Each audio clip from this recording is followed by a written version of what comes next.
Deus. A paz do Senhor, meus irmãos. Está feliz com Jesus aí, crente? Bem? Maravilha, não é? Deus possa continuar abençoando a nossa vida. Quero que você pegue a sua Bíblia. Abra no livro do Evangelho de Jesus Cristo, segundo escreveu nosso irmão Marcos, capítulo de número 3. Glórias a Deus. Mais uma noite na presença do Rei.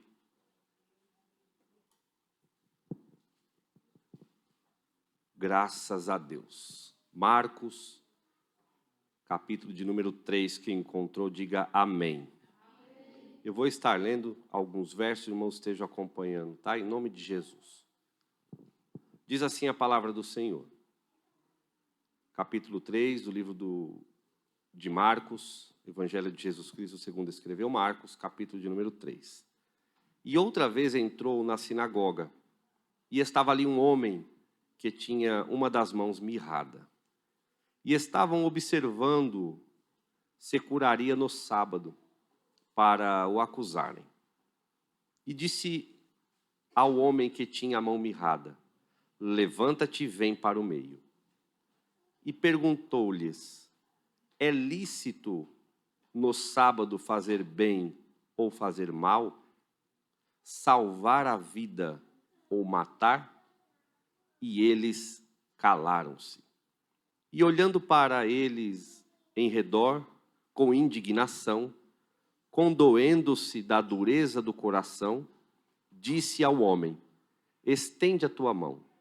E ele a estendeu, e foi-lhe restituída a sua mão, sã como a outra. Tendo saído os fariseus, tomaram logo conselho com os herodianos contra ele, procurando ver como o matariam. E retirou-se Jesus com os seus discípulos para o mar, e seguiu uma grande multidão da Galileia e da Judeia, e de Jerusalém, e da Idumeia, e da além do Jordão, e de perto de Tiro e de Sidom, uma grande multidão que, ouvindo com grandes coisas fazia, vinham ter com ele. E ele disse aos seus discípulos que lhe tivessem sempre pronto um barquinho junto dele, por causa da multidão, para que o não apertasse. Porque tinha curado a muitos, de tal maneira que todos quantos tinham algum mal se arrojavam sobre ele para lhe tocarem. E os espíritos imundos, vendo-o, prostravam-se diante dele e clamavam, dizendo: tu és o Filho de Deus. Verso 12.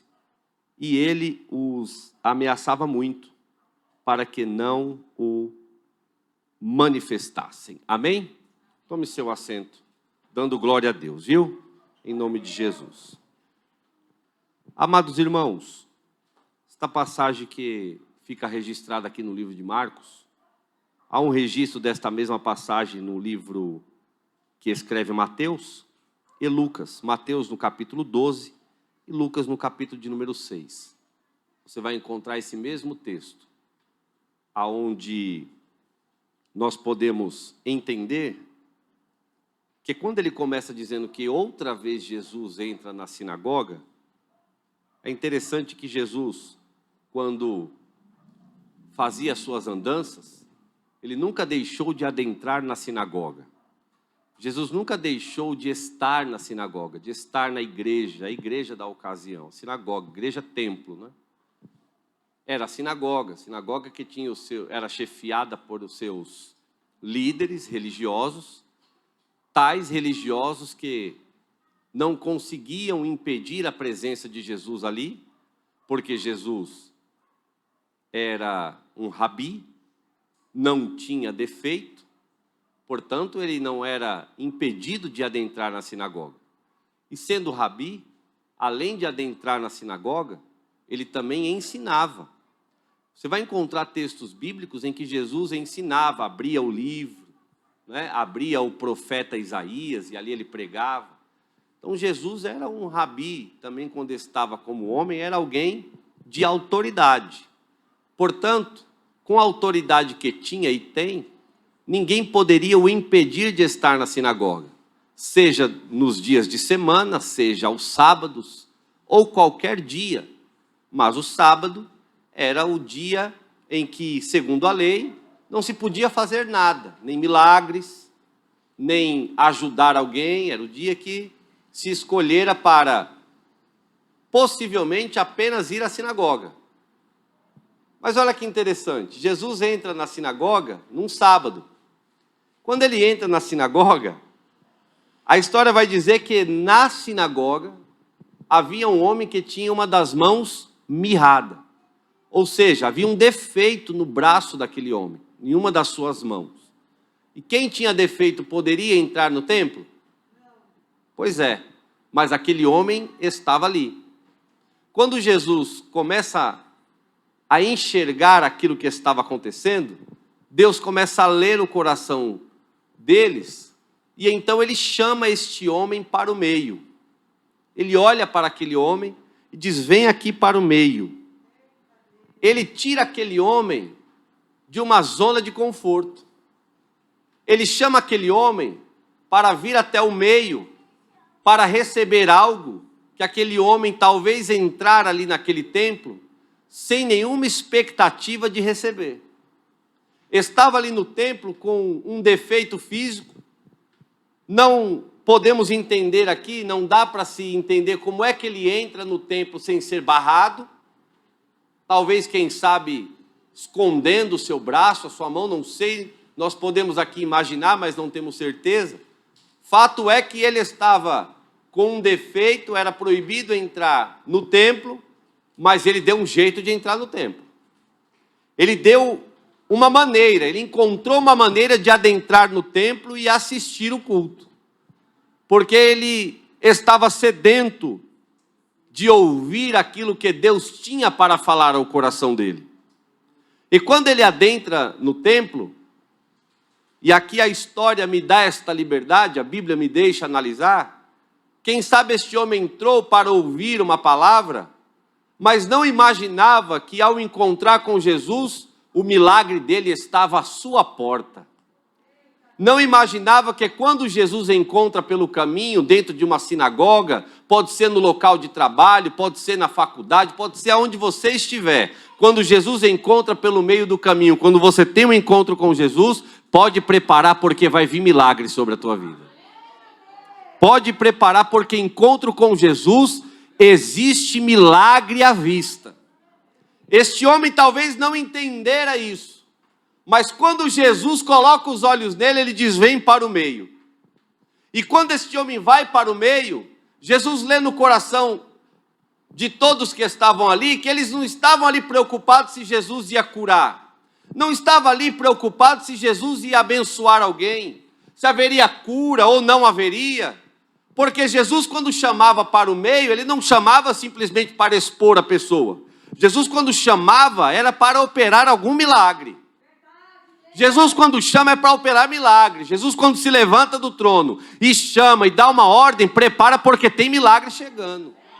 Quer um outro exemplo? Jesus, quando andava por das suas caminhadas, o cego de Jericó grita: filho de Davi. E ali as pessoas tentam impedir o milagre dele, e ele grita mais alto: filho de Davi. O texto diz que mais alto ele gritava. Mas quando Jesus para e manda-o chamar, o milagre estava chegando na vida daquele cego. Levante a sua mão, você que está aqui no templo nesta noite. Jesus tem um milagre pronto para a tua vida hoje, viu? Hoje talvez você veio achando que o culto ia ser normal, mas eu quero te dizer uma coisa: Deus vai nos tirar da zona de conforto e vai operar milagres sobre a nossa vida. E nós teremos a firme certeza que o Senhor é quem manda na igreja, o Senhor é quem opera na igreja, o Senhor é quem é o dono da igreja e Ele é o dono do milagre. Então recebe o milagre aí sobre a tua vida em nome de Jesus. Milagres acontecem quando Jesus chama. Quando Ele chama este homem, entre na história comigo. Imagine que esse homem entrou escondendo o defeito que tinha. Quando ele achou que ele ia ficar quieto ali no cantinho, quem sabe lá no último banco, Jesus então o chama para o meio. Ou seja, a partir daquele instante ele não era mais alguém anônimo. Ele estaria em evidência. E as pessoas que estavam ali enxergando a vida daquele homem, estavam preocupados se Jesus ia quebrar alguma lei ou não. Sabe o que eu entendo, irmãos? Muitas vezes acontece isso com a igreja de hoje. Nós vemos para o culto, mas muitas vezes não viemos com o coração de adorador para receber milagre. Muitas vezes nós viemos com o coração de quem só critica. Nós vemos a igreja, muitas vezes, e eu digo nós, com o coração de saber se vai acontecer alguma coisa fora do contexto. Mas não viemos com o coração, e eu não digo aqui na sua totalidade, mas por algumas vezes, nós viemos como críticos. Mas nesta noite nós temos que estar aqui como adoradores. Levante a sua mão. Você que veio como um adorador, alguém que adora Jesus, alguém que espera sempre o milagre da parte de Deus. É a noite que Deus está falando ao nosso coração, dizendo: deixa a crítica de lado e começa a me adorar, porque eu sou o Senhor. E quando sou adorado, o milagre acontece sobre a vossa vida. Todos que estavam ali não estavam cultuando a Deus, preocupados com milagres, ou palavra, ou livramento, ou salvação de alguém, não. Estavam procurando ver se Jesus quebrava algum protocolo. Mas eu quero dizer uma coisa nesta noite, impulsionado pelo Espírito Santo. Jesus é perito em quebrar protocolo, viu? Protocolo que médico diz que não tem mais jeito, Jesus vai lá e quebra o protocolo e diz: tem jeito. Quem sabe um protocolo que disseram a respeito de um filho, de uma filha, de um parente, de um pai, de uma mãe, esse aí não tem mais jeito, Jesus vai e quebra o protocolo e transforma. Esse aí vai ser um perdido, aí Jesus vai e transforma, porque quebrar protocolo faz parte da pericidade de Cristo. Então adore ao Senhor, porque Jesus é aquele que está no comando, e se precisar Ele quebra o protocolo e mostra para você e para mim que Ele nos ama, e o milagre é dele, é no tempo dele, na hora dele. O protocolo era: se ele curar o sábado, nós vamos matá-lo. Aí Jesus chama esse homem para o meio. Imagina esse homem vindo para o meio, tendo que esconder o defeito. Já parou para pensar, irmão? Vim para o meio, a sinagoga cheia, e este homem com uma mão, quem sabe, num bolso. Ninguém sabe, naquela ocasião não havia calça, mas quem sabe ele escondeu ali, ou veio com a mão para trás, não sei, estou aqui imaginando. Porque o defeito o impediria de estar ali. E o nosso pecado nos impede de estar na presença de Deus. Mas a misericórdia do Senhor nos cobre, ó glória.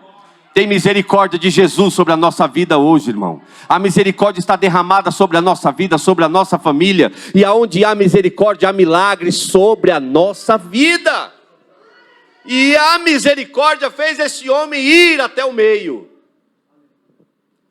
E é interessante porque há uns meses atrás houve uma campanha aqui de vem para o meio. E aqui no texto sagrado, vem para o meio é vem receber aquilo que eu tenho para você. Sabe o que Deus está nos dizendo? Sai da zona de conforto e vem para o meio. Sai da zona de conforto e começa a se adentrar a obra. Começa a trabalhar ainda mais para Jesus. Entrega ainda mais. Pastor, eu já estou fazendo. Faz ainda mais, porque quem vem para o meio e encontra com Jesus sai com a vitória nas mãos. Aí esse homem vem, e veja, o texto diz que quando ele chega, Jesus não faz de imediato o que ele estava querendo fazer. Ele começa a conversar com quem estava duvidando. E aí ele diz assim: é lícito salvar ou matar aos sábados? Sabe o que eu entendo, irmão? Que a nossa boca, ela pode bem dizer ou mal dizer. E com uma palavra, nós podemos salvar, em nome de Jesus, ou matar alguém. Por isso, cuidado com aquilo que você fala, e vigia com aquilo que você fala. Porque Jesus está dizendo, é lícito salvar ou matar ao sábado? Se ele está dizendo salvar ou matar, é porque podemos fazer as duas coisas. Então, cuidado. Quando você for falar, pergunte a si mesmo se vai edificar. Se não for edificar, foge. Não fale. Trave. Porque é melhor travar do que não edificar. Aí Jesus pergunta isso para eles, porque fariseu é isso. Fariseu aponta, mas não age como. Fariseu diz como é que tem que ser feito, mas a vida dele não condiz com o que ele diz. Certa vez Jesus disse para as pessoas: façai o que eles dizem, mas não façai o que eles fazem. E como é difícil alguém dizer o que tem que ser feito, mas a vida dele não condiz com nada do que ele está dizendo que é correto. Que Deus nos guarde de ser fariseus, irmãos. Que Deus nos coloque no eixo. Que Deus nos guarde de ser pessoas que falam como é que tem que ser feito e faz exatamente o contrário. Que Deus nos guarde de ser fariseus neste tempo. Quando Jesus chama este homem, ele diz: é lícito fazer o mal, salvar a vida ou matar? E eles se calaram. E olhando para eles em redor, verso 5, com indignação, condoendo-se da dureza do seu coração, disse ao homem: estende a tua mão. Eita! Porque a princípio aqui parece que Jesus vai envergonhar aquele homem. A princípio parece que a vergonha daquele homem vai ser exposta para todos que estão ali. Primeiro, ele não deveria estar ali. Segundo, ele foi chamado para o meio, já foi exposto. E se Jesus pede para ele estender a mão, é porque ele estava encolhendo a sua mão. Quem sabe até escondendo o defeito.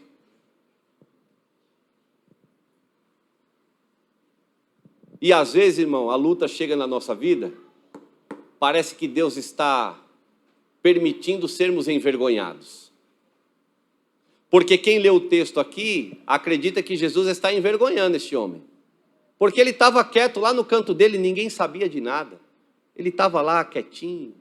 De repente Jesus manda ele levantar, chama ele para o meio e manda estender a mão. Mas ele poderia estender a mão boa, sim ou não?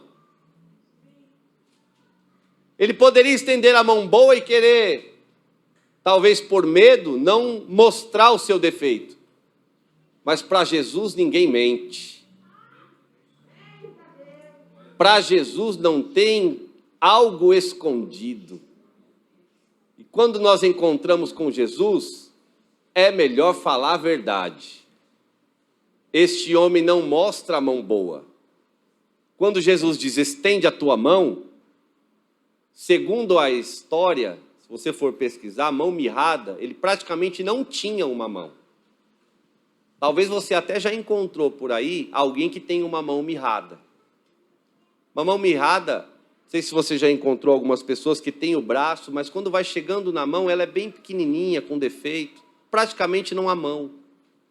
E aí Jesus, na sua enorme ou infinita sabedoria, diz para aquele homem, estende a mão. Quem olha acha, vai envergonhar o homem. Talvez o coração dele falou, meu Deus, e agora?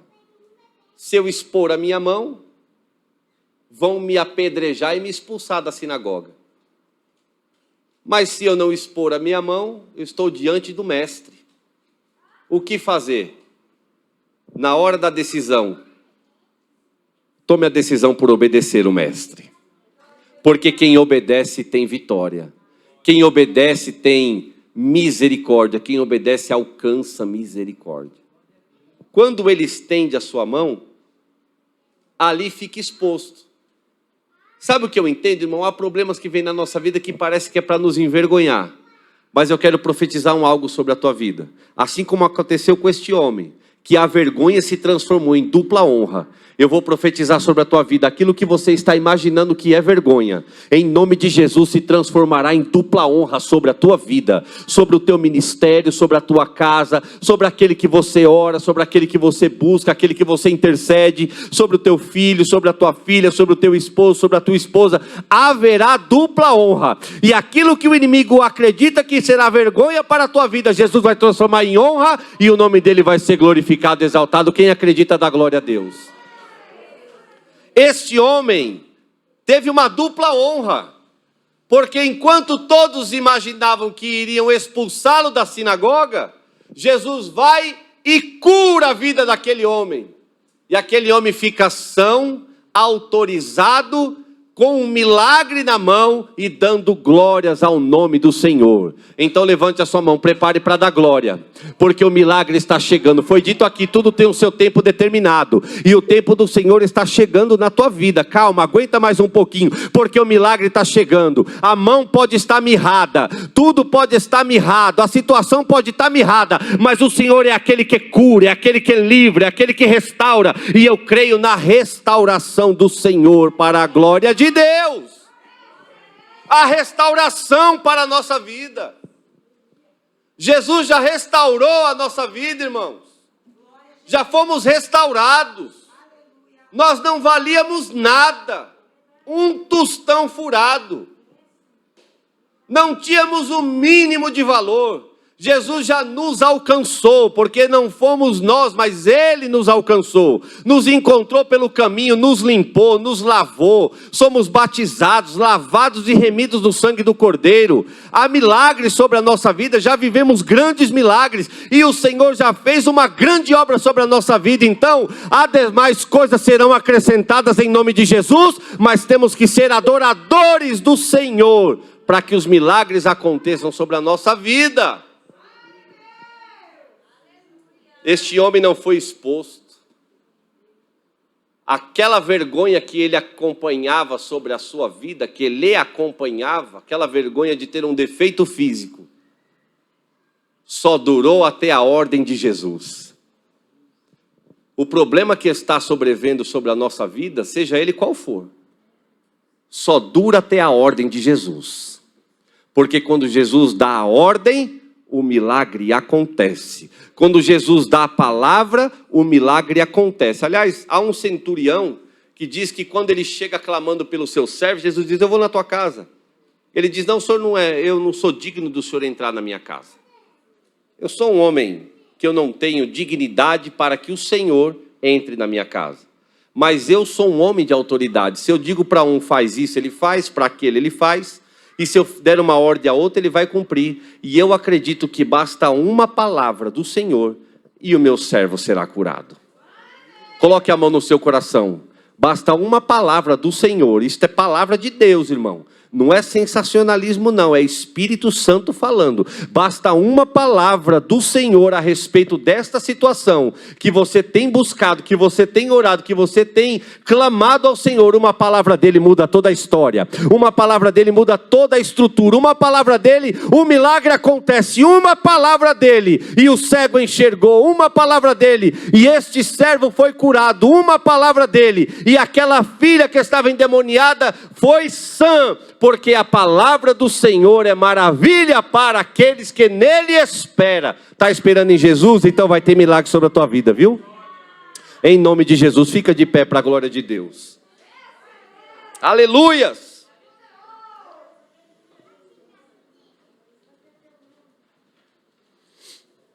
E ele estendeu a sua mão e restituída foi, e ficou sã igual a outra. Este homem tinha um defeito. Precisava que a sua vergonha fosse apagada. Jesus fez isso por ele. E eu tenho a firme certeza que haverá dupla honra sobre a tua vida em nome de Jesus. Amém? Curva a sua cabeça que eu quero orar pela sua vida. Soberano Deus, eterno e glorioso Pai. Abençoa, Senhor, a vida dos teus filhos. Pai amado, coloca a tua mão santa. Deus maravilhoso, que a dupla honra do Senhor sobrevenha à vida deles. Pai amado, vai, Senhor, na família, na estrutura, vai nos familiares, ó Deus, vai curando as enfermidades, vai, Senhor, limpando o coração de toda a impureza, de todo o embaraço, ó Deus maravilhoso, tira as escamas dos olhos, abre os ouvidos, Senhor, os ouvidos espirituais, para que eles possam, para que nós possamos ouvir a Tua voz. Deus maravilhoso, abençoa, dá saúde e que a Tua misericórdia seja estendida sobre a vida de cada um dos Teus filhos. Essa oração que eu faço, Pai, em nome de Jesus, eu já te agradeço para a glória de Deus. Quem crê diz amém. Deus te abençoe. Creia que o nome do Senhor será glorificado sobre a tua vida. E toda situação adversa não é para nos expor ou nos envergonhar, é para que o poder de Deus seja aperfeiçoado sobre a nossa vida e que possamos contar os grandes milagres que Deus tem feito sobre a nossa vida. Amém, queridos? Deus abençoe sua vida, Deus abençoe sua casa e sua família.